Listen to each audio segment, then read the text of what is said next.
Pour en avoir le cœur net, nous avons fait appel à un spécialiste. Gert Gleske se bat depuis des dizaines d'années contre l'arnaque des médicaments qui ne tiennent pas leurs promesses.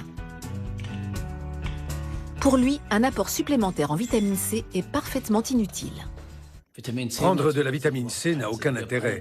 Elle nous est nécessaire, c'est vrai, à hauteur d'environ 80 mg par jour, parfois plus pour les fumeurs. Mais en supplémentation, elle n'a aucun intérêt thérapeutique ou préventif. Plus de vitamine C n'est donc pas synonyme de protection renforcée contre le rhume. Une surdose peut même provoquer la formation de calculs rénaux. Mais ce n'est pas tout. Parlons un peu du zinc. L'idéal, dit-on, pour dézinguer le rhume. Il existe très peu d'études qui confirment l'effet préventif du zinc pour lutter contre le rhume. Et à mon sens, elles ne sont pas fiables. Une cure préventive de zinc ne se justifie pas. En revanche, si la dose est trop forte, il peut y avoir certains risques. C'est pourquoi je la déconseille. La surconsommation de zinc peut entraîner des effets secondaires, notamment des nausées. Bref, encore un médicament à oublier. Produit suivant, l'échinacée, qui fait partie des produits les plus vendus pour renforcer le système immunitaire. Son principe actif, un extrait de la plante Rudbeckia à laquelle on attribue des vertus curatives. Les fabricants promettent un renforcement des défenses naturelles.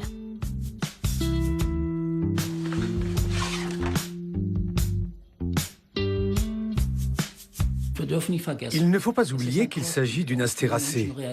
Et beaucoup de gens ont des réactions allergiques à ce type de plante. De nombreux rapports font état de manifestations allergiques, dont certaines sont potentiellement mortelles. Je ne recommande donc pas l'échinacée à titre préventif. Pas mal de gens en prennent, mais je leur conseillerais de tenir compte des risques. Et surtout de ne pas prolonger la cure après 3 semaines. La plupart des médicaments peuvent donc retourner d'où ils viennent. Mais alors, pourquoi sommes-nous si nombreux à nous tourner vers cette solution? C'est vite fait d'avaler une pilule. On pense que l'effet est tout aussi rapide. Mais pour être honnête, je n'ai trouvé aucune étude valable qui conseille la prise de ce type de médicament. Et pourtant, il existe bel et bien des moyens de ne pas s'enrhumer à tout bout de champ. L'activité physique est excellente, notamment les sports d'endurance, comme le vélo, la natation ou la course. Une alimentation équilibrée et diversifiée s'impose également. Et une visite au sauna de temps en temps permet de renforcer les défenses, surtout si dans la foulée on plonge dans le bassin d'eau froide. Aller au sauna aide le corps à mieux gérer les chauds-froids, ce qui permet de prévenir les rhumes. Mais attention, quand on est déjà enrhumé, pas question de tenter le bain de chaleur.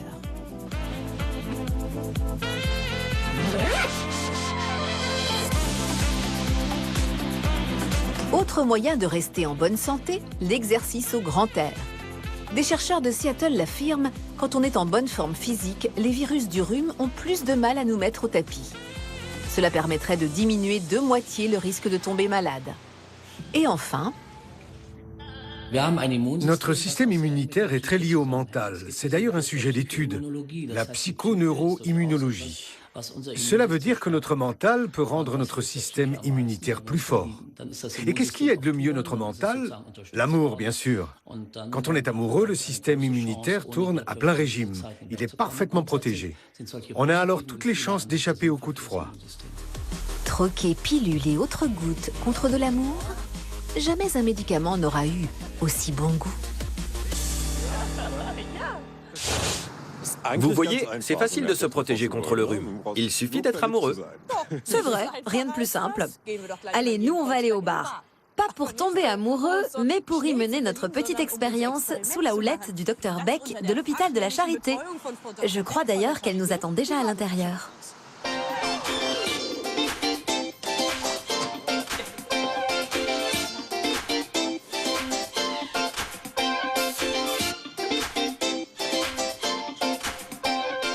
Bonjour, Dr Beck. Bonjour, nous voilà. Bonjour. Bonjour. Dr Beck, vous êtes médecin généraliste à l'hôpital de la Charité de Berlin et dans ce cadre, vous voyez passer pas mal de patients enrhumés. Alors comment les virus du rhume entrent-ils dans notre organisme? Eh bien, les virus se répandent par la toux, les éternuements et le plus souvent par les mains lorsqu'on tousse et qu'on se mouche. Il suffit ensuite de toucher un objet ou de saluer quelqu'un pour répandre le virus. Voilà comment le rhume se transmet d'une personne à l'autre. Et après, il suffit de porter sa main à la bouche. On se touche souvent le visage sans s'en rendre compte, parce qu'on a une poussière dans l'œil, par exemple, ou bien pour se gratter le nez. On parle de refroidissement, mais est-ce que ça a vraiment un rapport avec le froid? Ça se discute. Quand vous êtes très refroidi, forcément, le système immunitaire ne fonctionne plus aussi bien que dans des conditions normales. Mais quand on s'enrhume, c'est plutôt parce qu'on est exposé à des virus. Après tout, il y a aussi des rhumes d'été. Et pourquoi ces rhumes surviennent-ils surtout l'hiver? Les gens passent plus de temps dans des lieux clos. Il y a une plus grande promiscuité. L'air des radiateurs a également tendance à assécher les muqueuses, ce qui les rend plus sensibles aux virus. C'est une combinaison de plusieurs facteurs. Et beaucoup de gens prétendent qu'ils ont la grippe, alors que ce n'est qu'un rhume. Quelle est la différence? C'est très simple. On ne dit jamais qu'on a un rhume quand on a la grippe. C'est une maladie très différente. Quand on a la grippe, on est malade comme un chien. On est coincé au fond de son lit, même quand on est une personne jeune et en bonne santé. On a beaucoup de fièvre, des douleurs intenses dans les membres, on a du mal à bouger. Ce qui n'est pas le cas avec un rhume. Et aujourd'hui, on va mener une expérience. On va jouer les accélérateurs de virus. Comment ça se passe? Alors, d'un côté, nous avons une simple crème hydratante.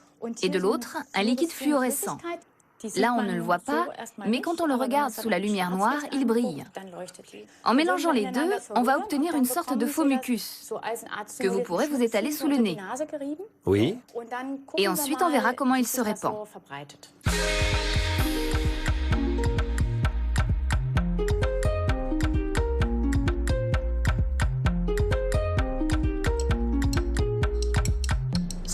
Bien. Histoire que notre expérience soit vraiment efficace, on va organiser une petite fête. Les invités sont déjà en route. Moi, je m'attelle aux préparatifs. Docteur, Pierre, à tout de suite.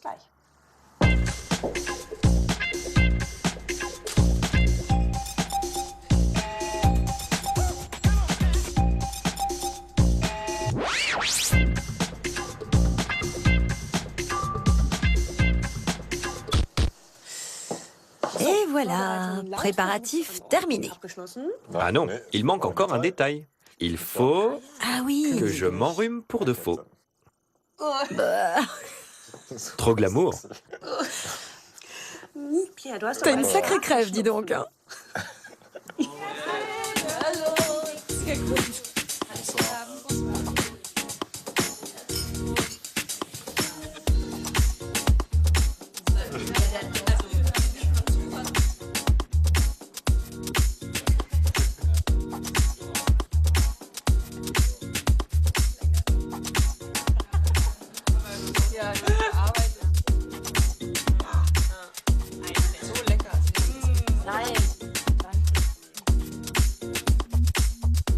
Alors? C'était sympa, non? Ouais.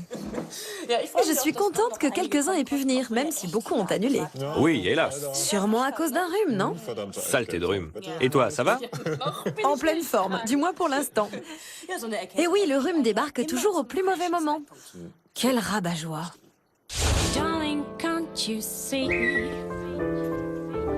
La rencontre a eu lieu au parc. Le courant est tout de suite passé. Il est temps de reprendre un rendez-vous.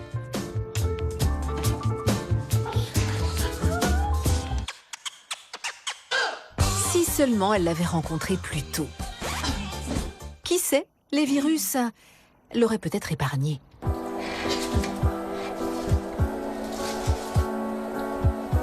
Cette situation, on la connaît tous.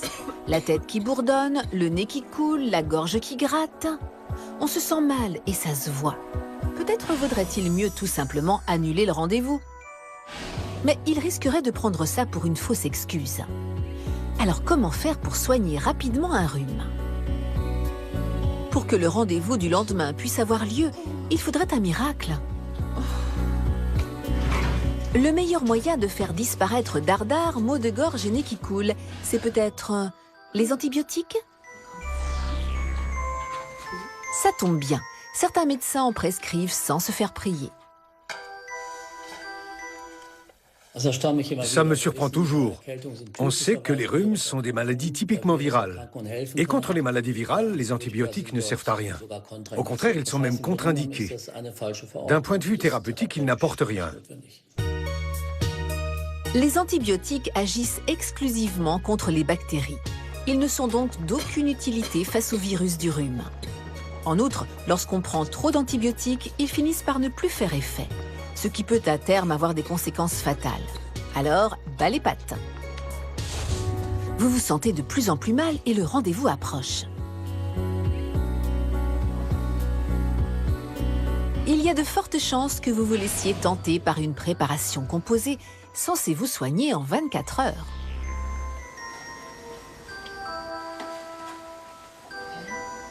Le problème de ce type de cocktail miracle, c'est qu'il contient souvent de l'alcool. Malgré ça, beaucoup de gens choisissent de prendre un comprimé de paracétamol en plus, dans l'espoir de guérir encore plus vite.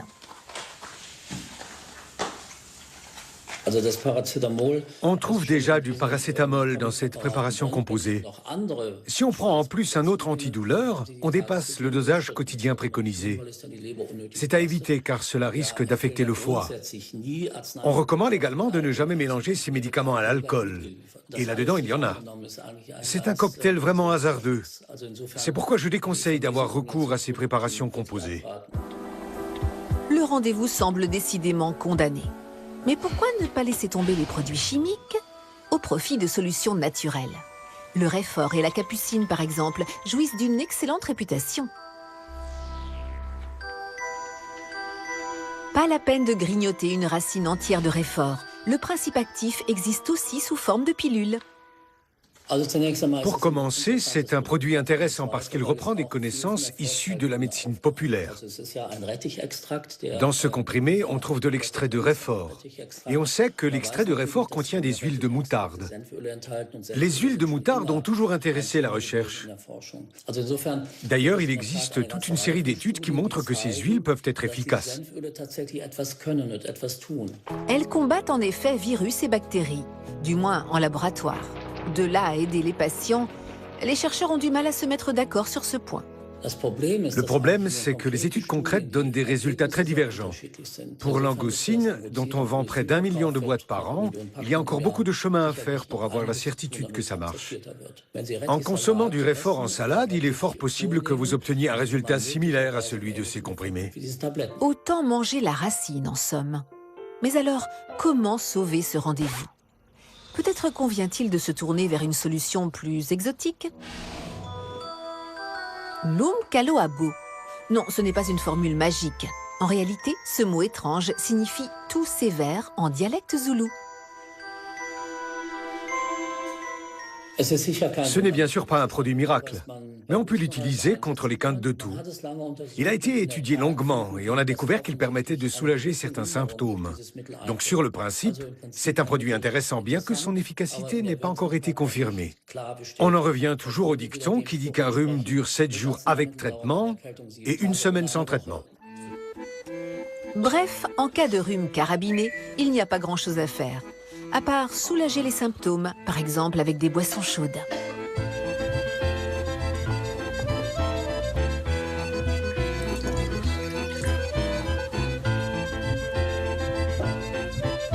Une bonne inhalation à base d'herbes peut également soulager, même si les scientifiques de la collaboration Cochrane, une organisation de recherche médicale, n'ont pas pu prouver son efficacité. Au final, tout ce qui peut aider à se sentir mieux, à augmenter le bien-être et à atténuer les symptômes est bienvenu. Je ne veux rien dire contre les remèdes de grand-mère, mais il ne faut pas attendre d'eux qu'ils raccourcissent la durée de la maladie. En outre, les huiles essentielles aident à mieux respirer. Et un spray nasal peut aussi permettre de passer une nuit réparatrice.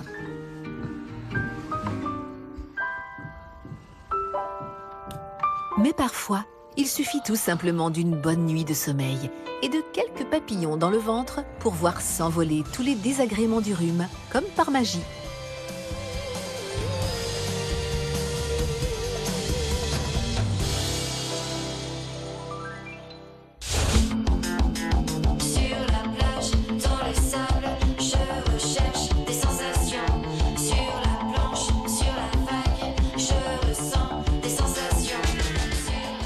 crois qu'on va aller chercher Dörte, sinon on va y passer la nuit. Dörte, tu viens? Oui, au bout d'une heure, il y a toujours de l'ambiance. Et Pierre a bien travaillé, je dirais. Oui, et maintenant on va allumer la lumière noire pour voir si mes virus ont bien été semés partout. Je suis curieuse. Moi aussi. Oh non!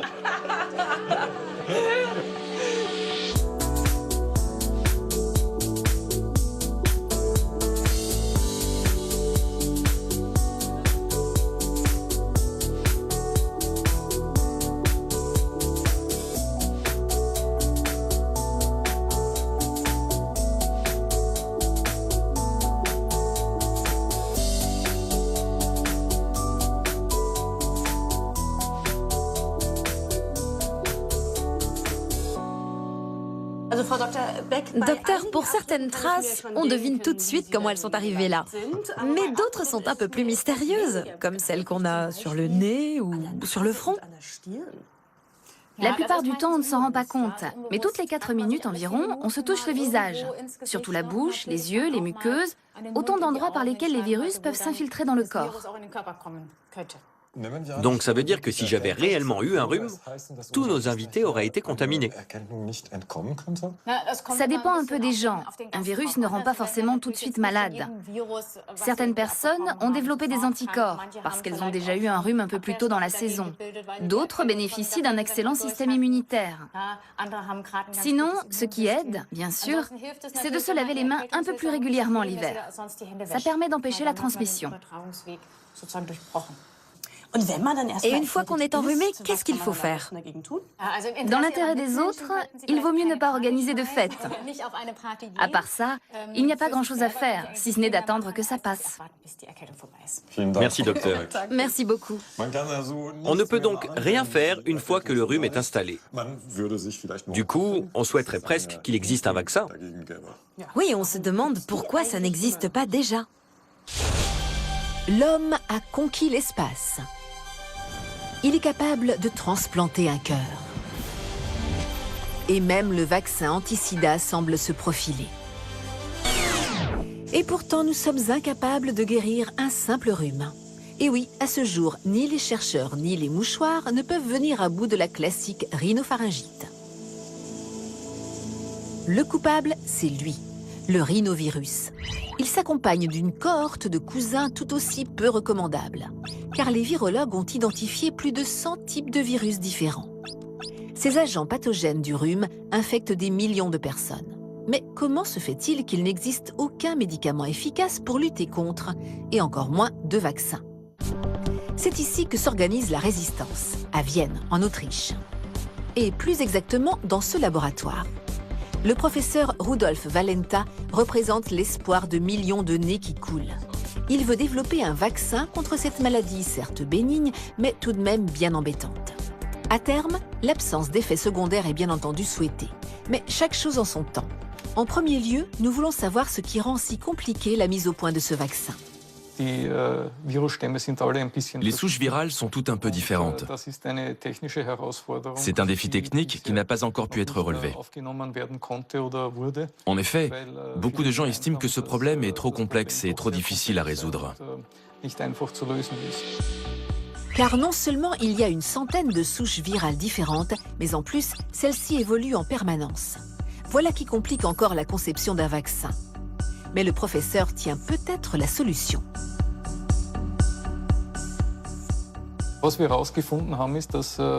Nous avons découvert que les différentes souches virales de la rhinopharyngite peuvent être réunies en plusieurs grands groupes. À l'intérieur de ces groupes, les souches possèdent un plan de construction assez similaire. Il n'est donc pas nécessaire de développer des vaccins pour une centaine de souches. Il suffit de sélectionner des représentants à l'intérieur des grands groupes. A priori, cela devrait permettre de concevoir un vaccin avec 6 séquences différentes. Un vaccin conçu sur mesure devrait donc permettre de tenir tête aux différents groupes de rhinovirus. Pour cela, le professeur Valenta a développé un nouveau test sanguin grâce auquel il est pour la première fois possible de déterminer quel agent dans la grande famille des rhinovirus est responsable d'un rhume. Mais ce tout nouveau test sanguin ne sert à rien sans le matériel de recherche nécessaire. Dans le laboratoire du professeur, on trouve donc 30 000 échantillons de sang prélevés sur des enrhumés du monde entier. Des médecins de Suède, d'Allemagne ou de Grèce ont envoyé les prélèvements de leurs patients à Vienne pour l'étude des différentes souches.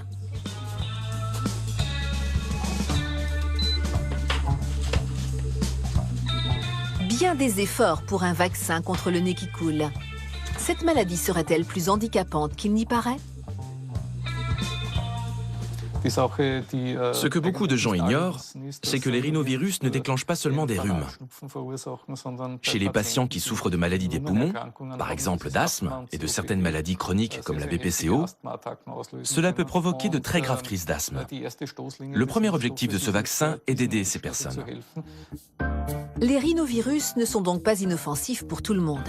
C'est pourquoi les scientifiques cherchent depuis longtemps un moyen de lutter contre. Leur quête a parfois donné des résultats surprenants. Le plus ancien livre de médecine au monde remonte à 1500 ans avant Jésus-Christ. Il fait déjà mention du rhume et de son cortège de manifestations désagréables, ainsi que des moyens de le combattre.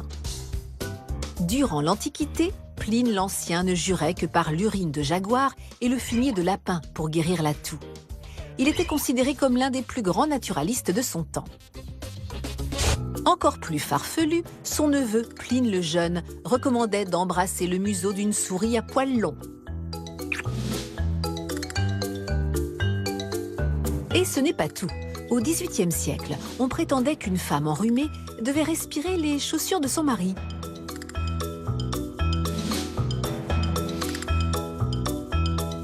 Bien entendu, l'efficacité de cette méthode n'a jamais été prouvée.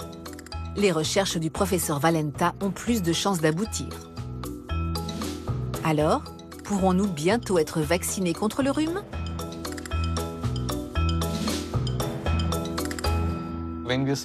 S'il s'avère que le vaccin est efficace, on pourra envisager de vacciner la population à grande échelle. Les gens pourraient ainsi éviter d'avoir des rhinopharyngites 1, 2, voire 3 fois par an, ce qui serait une bonne chose. L'affaire est donc en bonne voie. Il faudra tout de même attendre quelques années avant de pouvoir se faire vacciner contre le rhume. Et pour ceux qui sont vraiment allergiques au nez qui coule, il faut se dire que ces démêlés occasionnels avec les virus ont au moins un avantage. Ils permettent de garder un système immunitaire au top.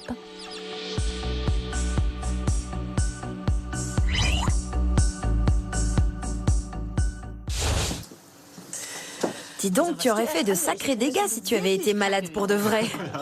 Oui, mais maintenant on le sait, si comme moi vous ne pouvez pas rester chez vous quand vous êtes enrhumé, une seule solution, tomber amoureux avant de tomber malade. Tu l'as dit. Mais attention, une histoire d'amour, ça peut aussi clouer au lit.